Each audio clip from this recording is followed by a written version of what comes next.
Coming up on Mountain News this morning, there's heartbreak in Nashville, Tennessee after a school shooting takes the lives of 6 people, including 3 children. And we learn more about the officers who were responsible for stopping that rampage before further tragedy could happen. Dedicated to Eastern and Southern Kentucky, this is WYMT Mountain News this morning. Good morning to you. It is almost 5 o'clock on your Tuesday. I'm Dakota Makris. Thanks so much for joining us this morning. And let's head over to our special guest again, Cameron Aaron, for a look at that forecast. Cameron, you're just spoiling us with your presence this week. I guess I'll take that as a compliment. It is a compliment. Thank you. I appreciate it. I don't know if I can be considered a guest anymore, considering I'm here like every few weeks. That's true. Anyways, yeah, it's a pretty good morning out there this morning. Yesterday we had a few showers out there, but this morning we are dry and a little bit cooler as we wake up. Here's a live look right now over at UVA-Wise. Waking up to a clear sky at the moment. Current temperature 41 degrees, so a little bit chilly at this location this morning. Temperatures across the region, upper 30s, lower 40s, 37 for Moorhead, 44 in Pikeville, 41 for Hazard and Jackson, and 42 for Manchester and London. So some of you may need a jacket as you step out the door this morning. The good news up on Pinpoint Doppler, we are quiet, and that will continue for much of your Tuesday. The first half of Tuesday looks dry, but we are watching out for a few showers by Tuesday evening. High temperatures about 10 degrees cooler today than we were on Monday, middle to upper 50s. That full forecast coming up in just a few minutes. Dakota? All right, Cameron, thank you. Devastation in Nashville, Tennessee after 6 people were killed in a school shooting at a private school. Among the victims are 3 children.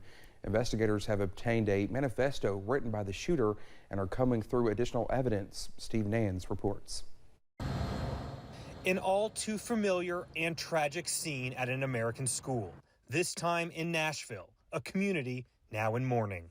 I am overwhelmed at the thought of the loss of these families, of the future lost by these children and their families. Authorities say a 28-year-old entered the Covenant School in Nashville and opened fire, killing 6 people. Is it a targeted attack?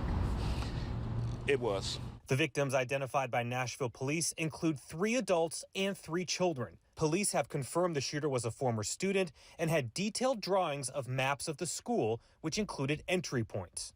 The shooter has no criminal history and carried 2 AR-style weapons in the attack, which authorities say were legally obtained. We have a manifesto. We have some writings that we're going over that pertain to this day, the actual incident. In Washington, a plea from President Joe Biden to Congress to take action on guns. We have to do more to stop gun violence. It's ripping our communities apart. Meanwhile, the residents of Nashville are left in shock, families forever altered. When we send our kids to school or to any place of safety, we expect them to live, learn, have fun, and come back from that day's experience. We don't anticipate things like this. I'm Steve Nannis reporting. Well, the officers who took down the suspect involved in the shooting have been identified. Officer Rex Engelbert and Officer Michael Calazo shot and killed 28-year-old Audrey Hell. Engelbert is a 4-year-old veteran, and Calazo has been with the department for 9 years. Police say Hell was shot on the 2nd floor in a common area of the Covenant School, where the suspect had been opening fire through a window. They say writings recovered from Hell revealed that the attack was calculated and planned. A search warrant executed at Hell's home resulted in the discovery of a sawed-off shotgun, a second shotgun, and other evidence. Well, back here in Kentucky, the state's driving under the influence laws are now more strict. House Bill 262 mandates that a person is guilty of vehicular homicide when they cause the death of another person operating a motor vehicle while under the influence of alcohol or drugs. It would be a Class B felony. The law also states that a person must be held for 6 hours instead of 4 when arrested for DUI. Governor Andy Beshear is letting Senate Bill 5 take effect without his signature. The bill establishes a complaint process for parents who don't like certain teaching materials being used in school, such as controversial books. Supporters of the bill say it will give parents more say-so in keeping obscene matters out of the classroom. Those against the bill say only ban books, especially ones that deal with the LGBTQ community. And the governor is also still issuing vetoes. Yesterday, he vetoed Senate Bill 7. It would prohibit wages from being automatically deducted from public employees for union dues or for political activities. The Kentucky Education Association says the bill is designed to only affect educators in the Kentucky Education Association. The governor stopped by the Cowan Community Center in Letcher County Monday. He presented more than $1.8 million in funding for several projects in the county. The funding is for tourism, clean water initiatives, and supporting local nonprofits, including the Cowan Community Center.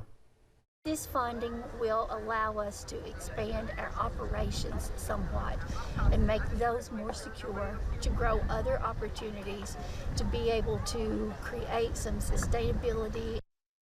The governor also signed House Bill 157, which creates a statewide disaster response team.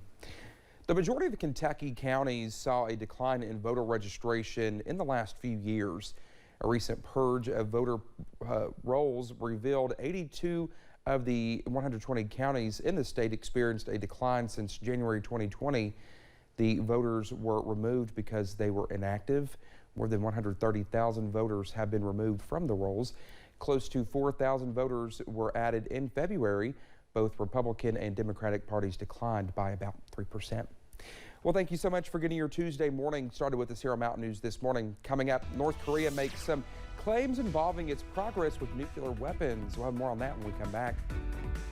And the weather is quiet this morning, but we are tracking rain and possible thunderstorms by Friday. All those details coming up next.